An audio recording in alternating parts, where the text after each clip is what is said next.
है आज देश में ऑक्सीजन सिलेंडर नहीं मिल रहे। कहां से आएंगे ऑक्सीजन सिलेंडर? आप चाहे जितना भी निजी उद्यमियों को, कॉर्पोरेट्स को, बिजनेसमैन को गाली दे लीजिए, रिलायंस के टावर तोड़ लीजिए, परंतु आपकी समस्या का कारण उनका होना नहीं, उनका नहीं होना। और व्यापार चलने की, बिजनेस चलने की, प्रॉफिट होने की, इसकी भी कोई गारंटी बिजनेसमैन के पास होती नहीं। कोई अलादीन का चिराग तो है नहीं कि उसको रगड़ा, उसमें से जीनी निकला, उसको बोल दिया मेला जीनी बाबू प्रकट हो गया। जीनी बाबू, देश में ना प्रोडक्शन की कमी हो रही है, तुम ना प्रोडक्शन कर दो। पैंडेमिक किस बात की बे? आज जब हमारे देश में कोरोना भयावह रूप ले रहा है तो नौकरशाही और समाजवाद का सताया हुआ समाज, जो अपने बच्चों के आईएएस, आईपीएस और कमिश्नर बनने पर खुश हुआ करता था, वो शायद आज इस महामारी में सरकार पर और सरकार के निकम्मेपन पर, हॉस्पिटल्स और मेडिकल इक्विपमेंट्स की कमी को थोपने पर उतारू होगा। हाय हाय, देश में ऑक्सीजन सिलेंडर की कमी हो गई, वेंटिलेटर की कमी है, डॉक्टर नहीं मिल रहे, स्पेशल केसेस के लिए क्वालिफाइड स्पेशलाइज्ड डॉक्टर्स की कमी है। आप इन भावनात्मक जुमलों में ना पड़ जाएं और समस्या की मूल जड़ को ना भूलें, इसके लिए ये वीडियो लेकर हम आए हैं आपके सामने। आप चाहे जितना भी निजी उद्यमियों को, कॉर्पोरेट्स को, बिजनेसमैन को गाली दे लीजिए, रिलायंस के टावर तोड़ लीजिए, परंतु आपकी समस्या का कारण उनका होना नहीं, उनका नहीं होना है। और आप चाहे जितना मर्जी आईएएस, आईपीएस कमिश्नरों की तारीफ कर लीजिए, उनको फेंटेसाइज कर लीजिए, परंतु आपकी हर समस्या की जड़ ये अंग्रेजों द्वारा छोड़ के गई हुई कॉलोनियल ब्यूरोक्रेसी ही है। आज देश में ऑक्सीजन सिलेंडर नहीं मिल रहे। कहां से आएंगे ऑक्सीजन सिलेंडर? किसी मैन्युफैक्चरिंग कंपनी को ही बनाना पड़ेगा ना। भारत में मैन्युफैक्चरिंग प्लांट लगाने के लिए जमीन लेने से लाइसेंस लेने तक जितने पापड़ बेलने पड़ते हैं और जहां जहां प्रसाद चढ़ाने पड़ते हैं, उसमें 3 साल का समय लग जाता है। और व्यापार चलने की, बिजनेस चलने की, प्रॉफिट होने की, इसकी भी कोई गारंटी बिजनेसमैन के पास होती नहीं। और उसके पास तो ये प्रिविलेज भी नहीं होता जो सरकारी बाबुओं के पास होता है कि वर्ष से वर्ष सिनेरियो में क्या हो जाएगा, ट्रांसफर ही तो होगा।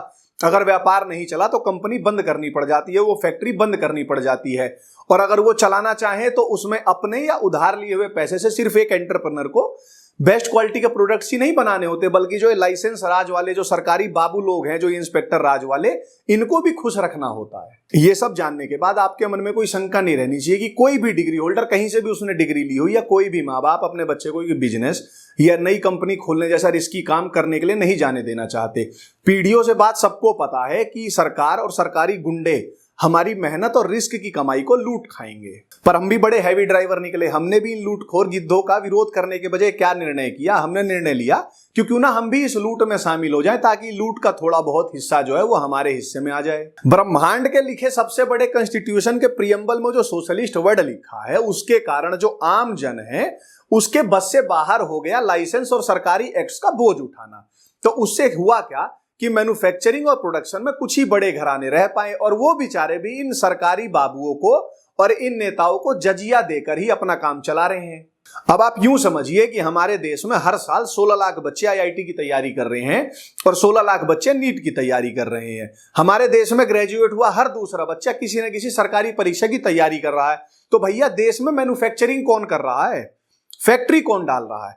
कौन नई कंपनी खोल रहा है? उसके लिए तो लाखों लोग इतने आ नहीं रहे हैं। तो कोई सी चीज कहां से प्रोड्यूस होगी मेरे दोस्त? कोई अलादीन का चिराग तो है नहीं कि उसको रगड़ा, उसमें से जीनी निकला, उसको बोल दिया मेला जीनी बाबू प्रकट हो गया। जीनी बाबू, देश में ना प्रोडक्शन की कमी हो रही है, तुम ना प्रोडक्शन कर दो और जीनी बाबू तुम्हारा प्रोडक्शन कर देगा। ऐसा तो नहीं होता। जब हमने इस सोशलिस्ट लूटखोर माफिया गैंग को ही अपना माई बाप बना लिया है तो लूट तो होगी ही ना मेरे दोस्त। वेंटिलेटर कहां से आएंगे, ऑक्सीजन सिलेंडर कहां से आएंगे, जब हर छोटे से बड़े बिजनेसमैन को तो हम चोर और डाकू समझते हैं। बिजनेस वर्ड को, प्रॉफिट वर्ड को तो हमने गाली बना दिया है ना। हमको तो स्मैश कैपिटलिज्म भी करना है, वो स्टोरी डालनी है। आप सब सोचिए ना कि हमारे दिमाग में यार एक स्टोरी टाइप क्रिएट कर दी गई है कि जो भी बंदा बिजनेस और प्रॉफिट मेकिंग में इन्वॉल्व है वो तो बाबा भारती के घोड़ा लूटने वाला वो डाकू है। मतलब ये जो सिंधी हैं, ये जो मारवाड़ी हैं, ये जो गुजराती हैं, ये सब जो बिजनेस करते हैं, ये लोग तो मूर्ख बनाते हैं। लाला जी लोग खून चूसते हैं, बनियों ने लूट रखा है। तो भैया जाओ ना, जब इन्होंने लूट ही रखा है तो जो अपने निबंध प्रतियोगिता के जो तुम्हारे विजेता हैं, वो जो तुम्हारे यूपीएससी के धुरंधर डीएम साहब लोगों को बोलो कि भैया हाइपोथेटिकल क्वेश्चंस के हाइपोथेटिकल आंसर लिखना ये आसान होता है, पर उससे प्रोडक्शन नहीं होता दोस्तों। उसमें जीनियस लगता है, जो रिस्क लेने की हिम्मत करने वाले बहादुर चाहिए, उसके लिए प्रैक्टिकल स्किल वाले टेक्नीशियन चाहिए। यूपीएससी की किताबों का गोडाउन खरीद लो, नहीं बनेगा, एक भी सिलेंडर नहीं बनेगा भाई।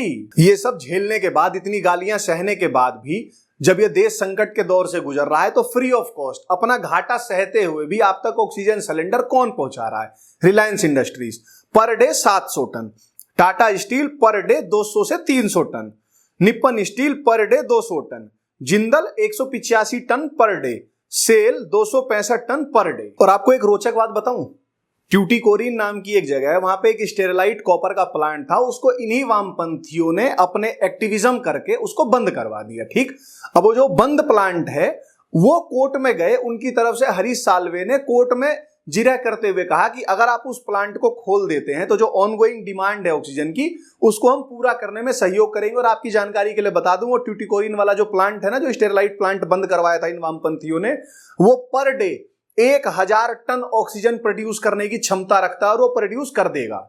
और वामपंथियों और समाजवादियों, खैर दोनों होते एक ही हैं, अलग अलग इसलिए बता रहा हूं, जिन लोगों को लगता हो कि अलग अलग हैं वो भी समझ जाएं कि समाजवादी और वामपंथी दोनों के लिए सबसे अत्याचारी और जो दुष्ट आदमी होता है वो तो बिजनेसमैन ही होता है, जो अभी जो इस पेंडेमिक में देश को ऑक्सीजन प्रोवाइड करा रहा है। मुकेश अंबानी के जामनगर ऑयल रिफाइनरी के बारे में एक बिजनेस इनसाइडर में आर्टिकल छपा, उस आर्टिकल में बताया गया है कि The sources added that medical grade oxygen is not a product that was produced at the Jamnagar refinery earlier. However, with the current surge in demand due to a spike in COVID-19 cases, the RIL installed equipment and set a process to produce and supply medical grade oxygen by diverting industrial oxygen for the purpose. अभी video में पहले जो मैंने 5 कंपनियों के नाम बताए, उनमें सेल का नाम सुन के जिन समाजवादियों की छाती में दूध उतर आया हो ना, उनको बहुत स्पष्ट रूप से बता दूं कि उस लिस्ट में 5 में से 4 कंपनियां प्राइवेट हैं। और सेल जैसी कंपनियां जो इन लुटेरों ने देश सेवा के नाम पे खुद लूटने के लिए बनाई थी, वो यहां बहुमत में नहीं है, तो प्रीमेच्योर इजैकुलेट मत हो जाना। पिछले 7 साल में प्रधानमंत्री नरेंद्र मोदी के बाद सबसे ज्यादा गाली खाने वाले नामों में एक नाम है अंबानी। उसी मतलब जिसको ऐसा विलिफाई किया जाता है, उसी अंबानी की रिलायंस ने इस पेंडेमिक में आउट ऑफ द वे जाकर काम किया है। अन्य स्टील इंडस्ट्रीज की तरह रिलायंस के पास कोई पहले से ही ऑक्सीजन प्रोडक्शन की फैसिलिटी नहीं थी और ना ही इस महामारी, इस पेंडेमिक के खत्म होने के बाद उनको इस प्लांट की जरूरत पड़ने वाली है, पर वो ऑक्सीजन देश को दे रहे हैं। और वामपंथियों और समाजवादियों को फूटी आंख ना सुहाने वाले मुकेश अंबानी ने सिर्फ यही अकेला काम नहीं किया है। उसी आर्टिकल में देखिए आगे क्या बताया गया है। Later, it set up a fully equipped isolation facility in Lodhivali in Maharashtra and supported a quarantine ward for suspect patients at Spandan Holistic Mother and Child Care Hospital in Mumbai. The ICMR had identified the Sir H.N. Reliance Foundation Hospital in Mumbai for a multi-center clinical trial to evaluate the efficacy of the plasma therapy for COVID. और दिन रात capitalism को गाली देने वाले, हाय अंबानी, हाय अडानी, ये कर दिया वो कर दिया करने वाले इन अपशब्द वामपंथियों की जेब से 1 रुपया भी अंबानी ने नहीं लिया होगा ये ऑक्सीजन सब सप्लाई करने के लिए। ना ही बंदे ने महाराष्ट्र की वसूली सरकार से कोई सरकारी बाबुओं की तरह हर महीने कोई फिक्स तनख्वाह ली होगी, और ना ही शहर के बीचों बीच में कोई मुफ्त सरकारी बंगला अपने ले लिया होगा। दिन रात गालियां सुनने वाले इसी कैपिटलिस्ट अंबानी ने ना इस देश में हजारों लोगों को नौकरियां दे रखी हैं। ये जो अंबानी जी से रोज गालियां दी जाती है ना, यही अंबानी इस देश में 4G इंटरनेट और ऑप्टिकल फाइबर लेकर आया, वो भी सस्ता। वरना हमारी जनरेशन नहीं, जो 20, 22, 24 साल के हैं, उन्होंने वो दौर देखा होगा जब फेसबुक पे फोटो अपलोड करो ना तो प्रोफाइल पिक्चर अपलोडिंग दिखाता था, kbps पे स्पीड दिखा करती थी। और आज जब देश में पेंडेमिक आया है ना, तो यही अंबानी जी से रोज गालियां देते हैं ये पैरासाइट्स, ये वामपंथी, वो खुद आगे बढ़ के हम लोगों की जान भी बचा रहा है, देश का सहयोग कर रहा है। और इन सब के बीच में पैरासाइट्स कहां है, कहीं देखे क्या आपने? मैं उन्हीं की बात कर रहा हूं जिन्हें आप लोग कम्युनिस्ट नाम से जानते हैं। जब ये तथाकथित गरीबों का खून चूसने वाला जो अंबानी है, जब देश को फ्री ऑक्सीजन देने के लिए प्लांट लगा रहा है, उस टाइम पे ये वामपंथी, ये पैरासाइट्स क्या कर रहे हैं? तो ये समाज में फैला रहे हैं पैनिक। ट्विटर पे ना अमर अकबर एंथनी की मां जो है 3 घंटे तड़पने के बाद इकट्ठी मर जा रही है, ऐसे ट्विटर के कैंपेन चलवा रहे हैं। वहीं दूसरी तरफ नोएडा में हॉस्पिटल के बाहर आधा घंटा खड़े रहने के बाद कईयों की मां एक साथ मर जा रही है, ये ट्वीट करने के लिए टूल किट बना रहे हैं। और भारत देश में गिद्धों की कमी भारत के लोगों को ना महसूस हो, इसके लिए ये बरखा राडिया दत्त जैसी जो प्रेस्टिट्यूट्स हैं, ये शमशान घाट में ही अपना 3 टप्पड़ लेकर बैठ चुकी हैं। वहीं दूसरी तरफ देश में अपशब्द का पर्याय बन चुका रवीश कुमार। ये जो दलालों की रैलियां हो रही है किसानों के मुखौटों के नाम पे, उनकी रैलियों में भीड़ देख के जब इसको ऑर्गाज्म फील हो जाता था, वही सेम जात कुमार आज की डेट में इलेक्शन रैलीज की भीड़ की फोटो दिखा के समाज में पैनिक क्रिएट कर रहा है, समझे आप? और वहीं दूसरी तरफ जो कुछ अपशब्द हैं, उन्होंने तो अति पार कर दी है। इन्होंने हमारे पवित्र कुंभ स्नान की तुलना थूक मलानों की तबलीगी जमात के एकत्रीकरण से कर दी है। मतलब ये जो चीजें हैं ना, ये जो, और वहीं दूसरी तरफ इन्हीं सारी चीजों में जब ये चीजें हो रही हैं तो कुछ टूचिए ये ना व्हाट्सएप फॉरवर्ड कर रहे हैं, ये विदेश में जो लोगों की लाशें सड़ गई हैं, वो मरे हुए कहीं हॉस्पिटल में रखे हैं, वो वीडियोस फैला के समाज में डर पैदा कर रहे हैं, क्योंकि इनका सिंगल पॉइंट एजेंडा है कि मोदी को इलेक्टोरल तरीके से ये हटा नहीं पा रहे हैं। और सब कुछ करके तो इन्होंने देख लिया। आपने जो ये इनकी ऑडियो वायरल हुई है जो ऐप पे प्रशांत किशोर और इन सारों की, उसमें क्या पूछा था जात कुमार ने कि जब देश में आर्थिक स्थिति खराब हो रही है फिर भी लोग मोदी से नाराज क्यों हो रहे हैं। तो इनका सिंगल पॉइंट एजेंडा ये ना आपदा में अवसर ढूंढ रहे हैं।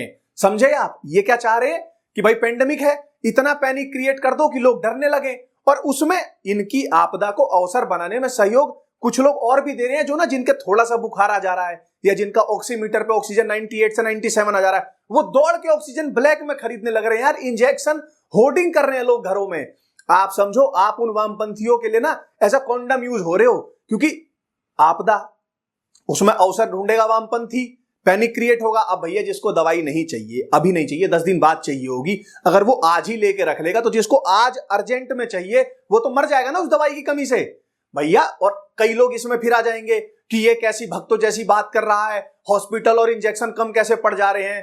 तो हे क्या कहूं मैं तुम्हें, तुम्हारे लिए तो कोई शब्द ही नहीं बना है। खैर, पर ना इसको ना पेंडेमिक इसीलिए कहा जाता है। ये जो महामारी होती है ना, ये कोई तुम्हारी जानू बाबू का मैसेज नहीं है, समझे, कि बाबू ने खाना खा लिया कि नहीं खा लिया ये पूछ के आएगी। जब पेंडेमिक आती है, महामारी आती है, तो उसमें व्यवस्थाएं चरमराती ही हैं, समझे। अगर व्यवस्था ना चरमराए तो फिर वो पेंडेमिक किस बात की बे है। तो ना इन चीजों को समझिए। और ना मेरी ये जो सभ्य समाज है, ये जो लोग हैं, आप सबसे हाथ जोड़ के यही विनती है कि आप लोग ना अननेसेसरी होर्डिंग मत कीजिए ऑक्सीजन के सिलेंडरों की, इंजेक्शनों की, दवाइयों की। क्योंकि ना कुछ दिनों की बात है, अभी ना ये सारे जो भी मतलब इंडस्ट्रीज वगैरह हैं, ये ऑक्सीजन प्रोड्यूस करने के लिए प्लांट लगाने लगी हैं। और बहुत सारे इंडस्ट्रियल प्लांट्स में यार पहले इंडस्ट्रियल ऑक्सीजन अवेलेबल होता है, तो उसको और लोग बढ़ा रहे हैं। इवन जो दूध की कोऑपरेटिव सोसाइटी है बनस में, उन लोगों ने भी प्लांट लगा दिया है ऑक्सीजन का। तो ना आप प्लीज वामपंथियों की ना जो ये आपदा में अवसर खोजने की, ये सशस्त्र क्रांति के सपने देखने लगे होंगे। कई मैंने देखे भी ट्विटर और फेसबुक पे ना पोस्ट लिखने लगे हैं कि बस रेवोल्यूशन अब भारत में जैसे आई जाएगी, उसका जन्म होने वाला ही है ना। तो आप ना उनके लिए टूल किट मत बनिए, आप पहले तो धैर्य रखिए, पैनिक मत कीजिए और राम जी का ना नाम जपिए, उससे बड़ा कोई नाम ही नहीं है। और जब हमारा देश इस महामारी, इस पेंडेमिक से जूझ रहा है, तो मैं हिंदू कैफे फैमिली की तरफ से हमारे देश के जितने भी ये एंटरप्रेन्योर्स लगे हुए हैं इस महामारी से देश को बाहर निकालने के लिए, हमारी इकोनॉमी की ग्रोथ के लिए, उनको नेसिम निकोलस तैलेब के शब्दों में कुछ कहना चाहता हूं। Most of the entrepreneurs will fail in their life, will be disrespected, will be impoverished, but we are grateful for the risks you are taking and sacrifices you are making for the sake of the economic growth of our country and for pulling out millions of people from this abject poverty. You people are at the source of our anti-fragility. Our nation thanks you. We at the Hindu Cafe thank you. Our team thanks you. और दिन रात इन मेहनती उद्यमियों को गाली देने वाले अपशब्द पैरासाइट्स और वामपंथियों सुनो। हमें ना गर्व है अपने बिजनेसमैन पर और रिस्क टेकर्स पर, जिन्होंने एक सरल जीवन नहीं चुना, जिन्होंने एक फिक्स्ड मंथली सैलरी वाला जीवन नहीं चुना, जिन्होंने चुना करेजियस और ब्रेव होना, जिन्होंने एक रोबोट की तरह रिपीटेटिव रूटीन वाली लाइफ नहीं चुनी, जिन्होंने चुना रोज नए चैलेंजेस फेस करना। और अंत में जाते जाते, long live this courage, long live this spirit, long live this prosperity and long live this capitalism. जय श्री राम।